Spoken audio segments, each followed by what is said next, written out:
Polícia Federal detona a Operação Pororoca e começa a desmontar uma fraude de mais de 100 milhões de reais em verbas públicas. Funcionários das prefeituras de Macapá, Santana, do Estado, empresários e o ex-senador Sebastião Rocha são presos. Foram expedidos 21 mandados de prisão pela Justiça. As investigações também envolvem Belém, Belo Horizonte e Brasília. A acusação, licitações e obras ilegais. Todas as informações sobre a notícia que parou e chocou o Estado, agora no Jornal do Amapá.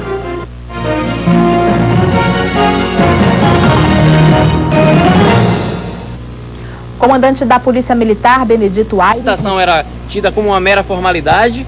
A comissão de licitação direcionava a licitação para a vitória dele e, em seguida, vindo os recursos, ele repassava uma parte dos recursos entre aquelas pessoas que se empenharam no esquema.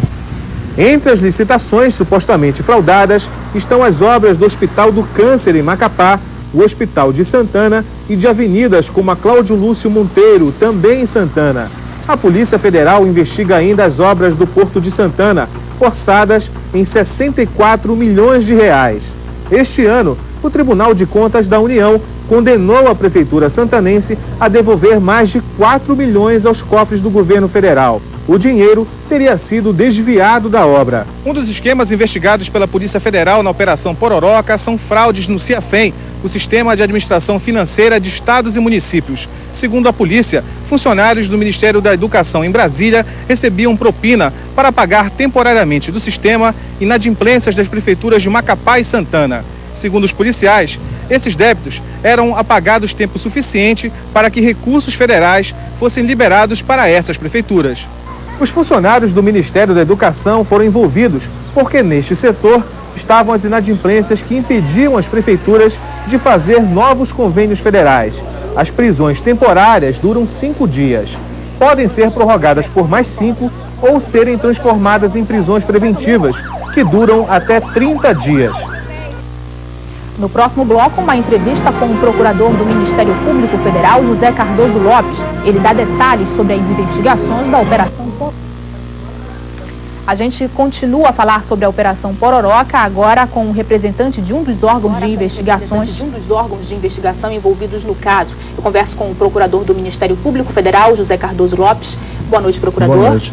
Bem, qual é a origem de toda essa informação? Fala-se que um funcionário público teria feito as denúncias. Isso procede? Não procede, porque as investigações tiveram origem numa representação que foi feita por uma vereadora de Santana, que eu não vou aqui divulgar o nome dela, né? Até por questão de segurança. Ela me levou essa representação, era relativa ao Canal do Paraíso, né? E a partir das irregularidades nesta obra é que nós começamos a investigar essas pessoas todas envolvidas. A gente tem a informação de que seriam 3 investigações: as obras em Santana, as fraudes no CIAFEM e o Hospital do Câncer. Essas investigações, elas se entrelaçam em algum ponto? Se entrelaçam porque geralmente em todas elas há a participação de uma mesma empresa saiu-se vencedora na licitação. Então havia um direcionamento para que determinada empresa fosse a vencedora na licitação. Existem mandados de prisão contra pessoas em Belém, Belo Horizonte e Brasília. Qual é a relação destas pessoas com o Amapá? A relação dessas pessoas é que elas tinham um contato frequente e praticavam alguns atos, os atos componentes da fraude, a mando e sob a orientação do investigado Luiz Eduardo.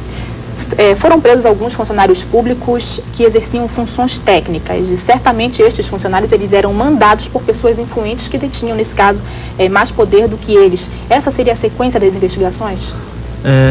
Não há nenhum indício que nos aponte que pessoas superiores a esses funcionários do Ministério estejam envolvidas no caso. Mas se aparecer elementos, nós podemos investigar. Mas posso garantir e afirmar que, a princípio, não tem nenhuma pessoa superior a eles que esteja envolvida. Em linhas gerais, falou-se em desvio de verbas públicas, mas o senhor poderia explicar qual é a participação das pessoas mais importantes, como o ex-senador Bala, por exemplo, e o presidente da Companhia Docas de Santana, Rodolfo Juarez? A participação deles, o que eles respondem é porque os atos que eles praticaram enquanto funcionários públicos resultaram em direcionamento da licitação e facilitação no desvio da verba pública. E os dois secretários de Macapá e Santana? Da mesma forma, eles também praticaram atos que levam à facilitação do resultado da licitação. Nessa questão toda, por que o empresário Eduardo Corrêa ele vem sendo apontado como mentor das fraudes? Porque os elementos da investigação também apontam para ele, né, que nós temos elementos fortes nos autos que nos indicam que ele é a pessoa que fazia toda a engrenagem funcionar. Estas pessoas elas devem ser liberadas daqui com 5 ou no máximo 10 dias, se a prisão temporária for prorrogada. O que vai importar depois? Serão as provas recolhidas? Como é que vai ser o procedimento? Após a Polícia Federal concluir todo o trabalho dela e relatar os inquéritos, há um encaminhamento desses autos à Justiça, e a Justiça, por sua vez, repassa o processo ao Ministério Federal, no caso, esse processo são do meu gabinete, e aí eu vou oferecer denúncia relativa a cada um dos investigados. A fraude, ela passa dos 100 milhões de reais. Esse dinheiro ele é recuperável? Nós vamos fazer todo o possível para que nós possamos recuperar esses recursos públicos para que eles sejam devidamente aplicados no Estado. O Ministério Público Federal tem informação do período em que essas fraudes foram executadas, de quando a quando?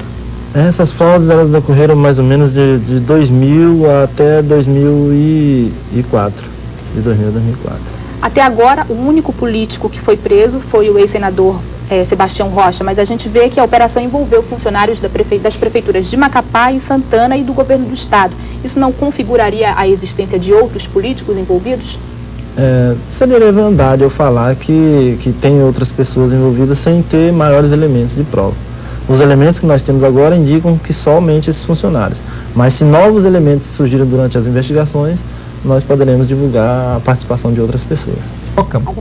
Pororoca é um fenômeno de encontro de águas que também é conhecido como maré viva, e a força desse fenômeno é tão grande que chega a levar tudo o que vê pela frente. E foi mais ou menos o que aconteceu hoje aqui, com a Operação Pororoca realizada pela Polícia Federal, que expediu aí 30 mandados de prisão para políticos e empresários aqui da cidade.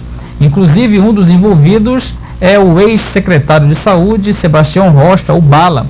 Então, que fique o aviso aí que se você conhecer alguém que pode estar envolvido com esse caso, então corra agora que realmente a polícia vem aí. Veja mais detalhes na nossa reportagem, uma reportagem completa, tudo o que aconteceu e até as novidades sobre a Operação Pororoca da Polícia Federal. De olho no VT. Os crimes variam entre fraude à licitação, desvio de verba, corrupção ativa e passiva, advocacia administrativa, tráfico de influência e peculato. Os secretários estariam envolvidos em algum desses crimes. Posteriormente nós vamos divulgar, foi um mandado expedido pela Justiça Estadual, porque tinha verba estadual envolvida. No total, até agora, foram apurados de obras com indício de irregularidades aproximadamente 103 milhões de reais. Eduardo Corrêa, ele era um empresário que era tido como cabeça de toda a organização criminosa. Ele, resumidamente, para vocês, o esquema engendrado pelo empresário era o seguinte: prefeitos, secretários ou pessoas, assessores deles, procuravam o empresário e expunham para eles a necessidade de realizar determinada obra no estado. Diante disso, ele corria a Brasília para celebrar convênios e obter a liberação dos recursos. Celebrado o convênio, ele exigia como garantia que a empresa dele executasse a obra. Isso era fechado e logo em seguida a licitação era tida como uma mera formalidade. A comissão de licitação direcionava a licitação para a vitória dele e em seguida, vindo os recursos, ele repassava uma parte dos recursos entre aquelas pessoas que se empenharam no esquema. A prisão decretada foi prisão temporária de 5 dias, podendo ser prorrogada por mais 5. Como é que é esse esquema CIAF? Como é que exatamente? Olha, o fraude no CIAF acontecia da seguinte forma: a prefeitura daqui de Macapá, de Santana, a prefeitura estavam inadimplentes perante o governo federal e diante disso não conseguiam obter a liberação de recursos. O que era feito? Foi feito contato com um lobista em Brasília que tinha contato com funcionários do Ministério da Educação que manipulavam o sistema CIAF. Diante disso, as pessoas recebiam propina e retiravam temporariamente a inadimplência da prefeitura para que o recurso federal fosse liberado para a prefeitura. Logo em seguida, imediatamente depois da liberação do recurso, voltava a incidir a inadimplência e aí a pessoa os funcionários recebiam o pagamento da propina correspondente. O Macapá Urgente vai ficando por aqui. Uma boa noite para todos, até amanhã, e fiquem ligados na programação da Band, que a qualquer momento poderemos voltar aí com novidades sobre a Operação Pororoca realizada pela Polícia Federal. A qualquer momento a nossa equipe pode estar aí no plantão dando mais notícias para você. Boa noite, até amanhã. Recuperar os filhos sequestrados pelo ex-marido começa